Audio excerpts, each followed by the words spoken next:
Saga bangun dari duduknya, menoleh kepada Han. Han, pastikan mereka minta maaf dengan benar kepada Dania. Aku mau tidur sekarang.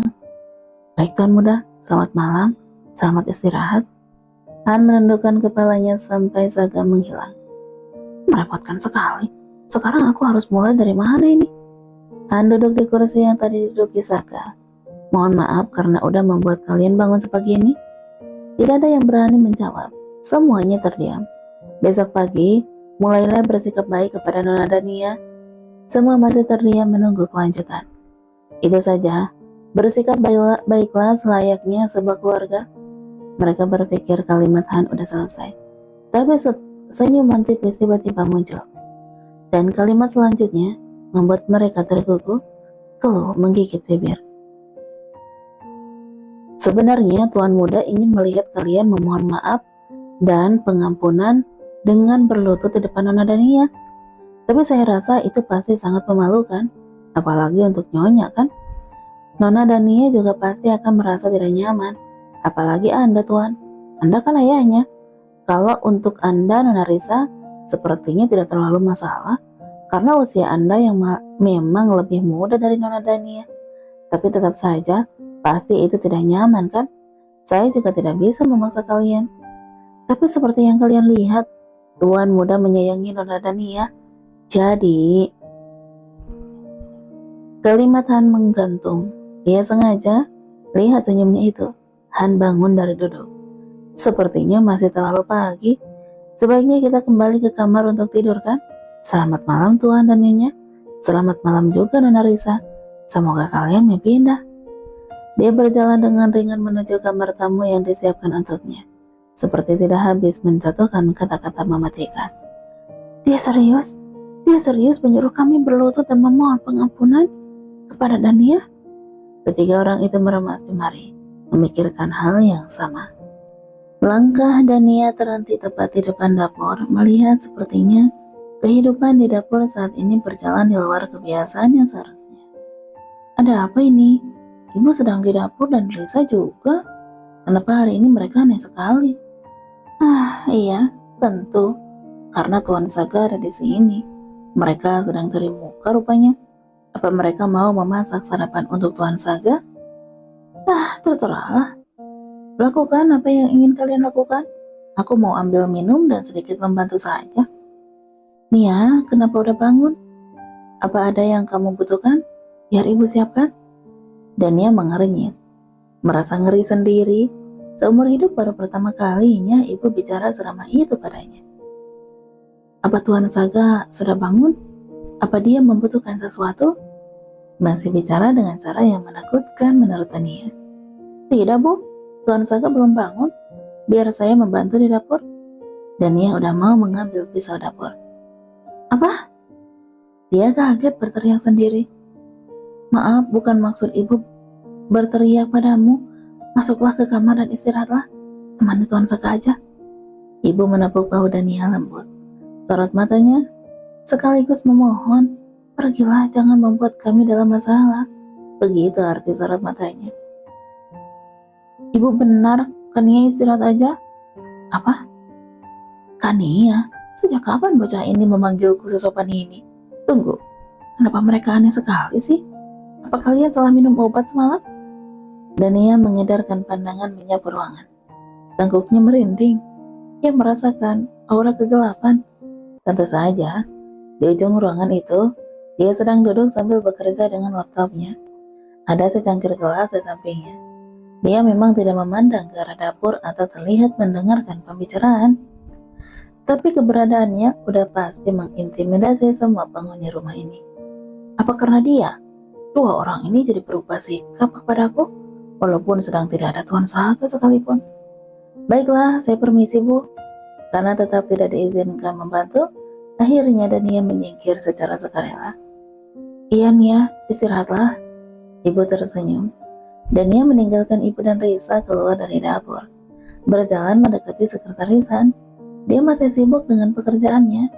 Dia meraih gelas, lalu minum dan meletakkannya lagi. Apa itu? Kenapa kayak minumnya keren begitu? Lagi syuting iklan. Dan ia batu kecil di depan sekretarisan. Laki-laki itu mendongak dari layar laptopnya. Dia bangun dari duduk, menganggukkan kepalanya sopan. Selamat pagi, Nona. Ada yang bisa saya bantu? Tanyanya sambil menutup layar laptop. Karena dia melihat Tania memiringkan kepalanya, mau mengintip apa yang dia kerjakan. Ternyata dia sadar aku mau mengintip. Maka sekali Anda. Anda pasti sedang sibuk bekerja di akhir pekan ya? Apa Anda tidak pulang ke rumah Anda? Oh ya, Anda punya rumah kan? Anda tidak tinggal di rumah Tuan Saga kan? Dipikir-pikir benar juga. Aku bahkan tidak tahu setelah dia bekerja, dia bernapas atau enggaknya. Apa yang dia lakukan setelah melepas tanggung jawab melayani Tuan Saga kepada aku kalau udah di rumah? Maaf Nona, saya tidak bisa menjawab pertanyaan pribadi tentang saya. Apa? Kenapa dia selalu dalam kondisi fokus sih? Padahal aku pikir tadi dia akan terjebak dengan pertanyaanku. Tapi terima kasih atas perhatian Anda. Saya hidup dengan nyaman selama ini. Apalagi kalau Anda bersikap sebagaimana mestinya dan tidak menimbulkan masalah. Apalagi sih orang ini? Bicara semaunya, persis seperti majikannya. Tapi bisakah Anda tidak duduk di sini, sekretarisan? Kenapa Anda tidak kembali ke kamar Anda dan bekerja di sana? Anda mengganggu di sini. Dan ia kembali tersadar tujuannya menyapa laki-laki di hadapannya ini. Saya tidak melakukan apapun, Nona. Menjawab enteng menunjuk laptopnya. Saya hanya duduk. Aura kegelapan yang muncul dari dirimu, yang bisa meledak kapanpun, telah mengintimidasi keluarga aku tahu. Ibu dan Risha jadi menakutkan begitu sikapnya. Itu karena Anda di sini kan, sekretarisan. Mereka jadi tidak berkutik. Mereka jadi bersikap sangat baik kepadaku. Aku sampai diusir dari dapur. Padahal biasanya Risa menarikku untuk membuatku ikut mengerjakan pekerjaan rumah. Tapi sepertinya keluarga saya terganggu. Dan ia menunjuk ibu dan Risa yang memandang dari kejauhan. Lihat, mereka ketakutan melihat Anda. Padahal saya tidak melakukan apa-apa. Tersenyum tipis sambil melihat dapur. Itu karena Anda memang menakutkan. Belum sadar juga. Gumamnya kecil sambil membuang muka. Saya dengar itu, Nona. Sebaiknya Anda minum minuman sehat, sekretarisan. Kalau pagi, minum jus buah, jangan kopi, supaya lambung Anda sehat. Baiklah, saya mau menyiapkan sarapan untuk Tuan Saga saja. Tapi kalau Anda tidak mau kembali ke kamar, bisakah pindah ke ruangan tamu? Paling tidak aku hanya perlu mengusirnya dari duduknya di sini kan, biar dia tidak membuat ibu dan Risa ketakutan begitu. Pak Mun akan mengantar sarapan Tuan Muda. Sekarang Nona kembalilah ke kamar. Apa? Pak Mun? Ibu dan Bibi bahkan sedang sibuk memasak sarapan sekarang. Dan ia melihat ke arah dapur. Saya bisa menyiapkan di sini. Ibu juga sedang memasak di dapur. Tuan Muda tidak suka makan makanan yang dimasak sembarang orang. Lagi-lagi sang raja berulah dan pelayannya jauh lebih bertingkah karena sedikit pun tidak pernah membantah. Apa perlu saya mengantar Anda ke kamar, Nona? Sepertinya Han sudah mulai kesal. Dia ingin segera menyelesaikan pekerjaannya. Tidak, saya bisa sendiri. Dan ia mendengus sebal. Tahu dia udah diusir. Baiklah, selamat istirahat. Menganggukkan kepalanya hormat. Ini sudah pagi, memang siapa yang mau tidur lagi? Menatap kesal sambil berlalu. Dan ia menghentikan langkah menuju kamarnya. Dia kembali ke dapur bicara kepada ibu. Maaf Bu, ibu tidak perlu menyiapkan sarapan untuk Tuan Saga. Bicara langsung saja begini pikirnya. Kenapa? Ibu merasa khawatir karena takut Tuan Saga tidak nyaman. Pelayan Tuan Saga akan mengirimkan makanan nanti. Apa? Padahal ibu udah bangun sepagi ini untuk memasak sarapan. Ibu memegang tangan Risa. Gadis itu tersadar telah melakukan kesalahan lagi. Risa, hentikan. Minta maaf pada kakakmu. Risa menggigit bibirnya kalau menatap sekretaris Han yang duduk di kursinya. Pandangan mereka bertemu. Gadis itu gemetar. Maafkan Nia, maafkan aku. Mengatupkan kedua tangannya ke depan wajah. Kembalilah ke kamarmu. Tuan Saga mungkin membutuhkanmu. Baik Bu. Benar kan? Ini karena kamu duduk di sana kan? Ibu dan Risa jadi bersikap seaneh itu. Tidak usah tersenyum begitu. semakin membuat ibu dan Raisa ketakutan tahu. Setelah Dania masuk ke dalam kamar, bersamaan Saga keluar dari kamar mandi, dia sedang mengeringkan rambutnya dengan handuk. Laki-laki bertelanjang dada. Naik, katanya tegas. Apa? Naik? Tidak kalah kaget menjawab. Mau apa lagi dia? Tunggu, kenapa kamu naik lagi ke tempat tidur? Mau apa lagi sekarang? Tidak lihat matahari di luar jendela itu? Saga udah duduk bersandar di tempat tidur, menepuk ruang kosong di sebelahnya. Artinya menyuruh Dania duduk di sana. Sayang, apa yang mau Anda lakukan? Bukankah saatnya bangun? Ini sudah pagi. Dania menunjuk jendela kamar. Tidur, memang mau melakukan apa di akhir pekan? Aku hanya ingin bermalas-malasan hari ini. Saga menjatuhkan diri. Udah berbaring di tempat tidur, masih menepuk kasur di sampingnya. Apa? Kenapa kau mau bermalas-malasan saat di rumahku begini? Biasanya juga akhir pekan kadang kamu kan pergi bekerja juga. Naik. Saga melemparkan handuk kecil di tangannya, mendarat di tubuh Dania, membuat gadis itu refleks langsung bergerak naik ke tempat tidur. Kau belum membayarku dengan benar kan? Apa? Lalu malam tadi apa? Bukankah semalam saya udah... Sambil menutup wajah dengan tangan, malu meneruskan kalimatnya. Semalam, itu hukuman karena berhenti memijatku dan mengoceh kemana-mana di balik punggungku. Sial. Benar-benar mendengar berarti, jadi kamu pura-pura tidur kan? Aku sudah memberikan ayahmu hadiah istimewa semalam di hari ulang tahunnya. Sekarang saatnya kamu berterima kasih kan? Apa? Memang kamu memberi apa kepada ayahku? Aku bahkan tidak melihatmu memberikan kado apa-apa selain kemunculanmu yang dramatis itu. Tunggu, kamu tidak sedang berpikir kalau kedatanganmu itu hadiah istimewa untuk ayah kan? Walaupun itu benar, tapi kenapa terasa menggelikan begini sih? Aku bahkan datang ke pesta orang tuamu, meladeni keluargamu bicara. Apa itu semua tidak kamu anggap hutang yang harus kamu bayar? Benar, itu berkah untuk rakyat jelata seperti kami. Ayah bisa sangat bangga dan membusungkan dada dengan kedatanganmu. Menantu terhormat negeri ini.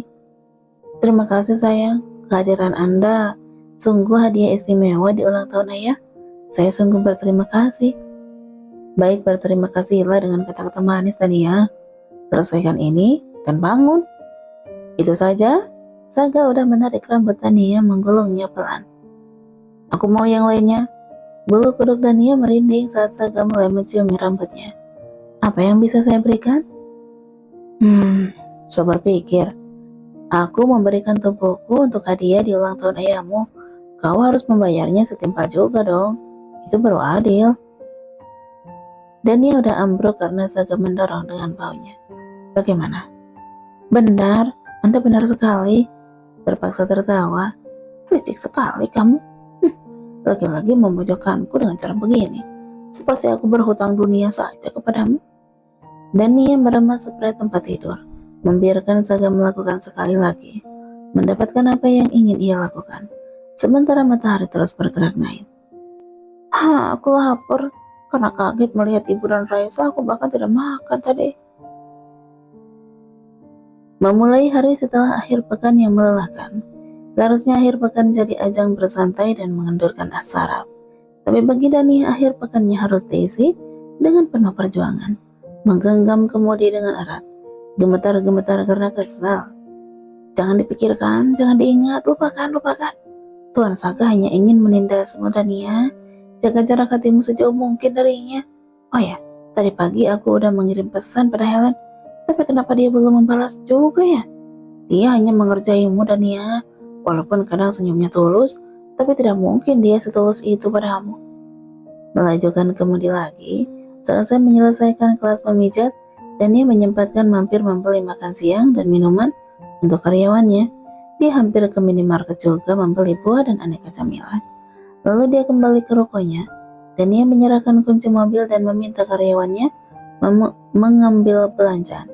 Sementara dia naik ke lantai 2 dan ambruk di tempat tidur. Nyaman sekali, berteriak keras sambil merebahkan diri, terlentang menatap langit-langit kamar.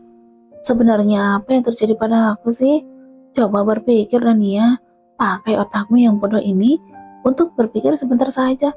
Kita mulai dari mana ya? Aku bingung. Harus membeberkan dari mana? Terdengar langkah kaki menaiki tangga. Mbak Nia, mau makan apa? Tika muncul. Aku minta jus aja, Tika. Jus sirsak ya? Masih menjawab sambil terlentang di tempat tidur.